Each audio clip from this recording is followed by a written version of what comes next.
New at 9, the coronavirus pandemic has resulted in a major surge in independent film projects being produced right here in Georgia. And because of the lack of content, these indie films are also reaching wider audiences than they have in the past. Astrid in the ATL talks with an independent filmmaker on smaller projects, getting their turn in the spotlight. And the pandemic is giving independent films an opportunity to shine for several reasons. First of all, they require a much smaller cast, so this helps to lessen the exposure to COVID-19. And with big blockbuster movies being delayed until the end of 2020 or 2021, well, more eyes are watching these indie films. Imagine a soldier. Georgia is a major player in Hollywood. Film incentives helped lure hundreds of productions in recent years, such as Black Panther, Spider-Man, and Avengers.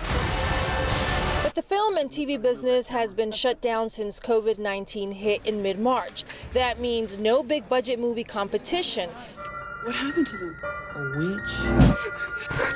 Giving smaller projects their turn to shine.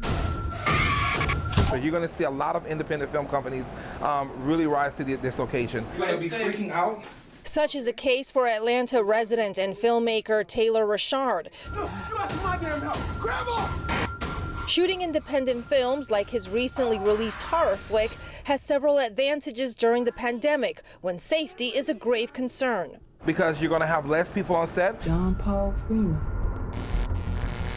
Richard's movie Hallowed Be Thy Name was shot outdoors all over Georgia, unlike on big movie sets where you have hundreds of people working in tight spaces and COVID-19 can easily spread.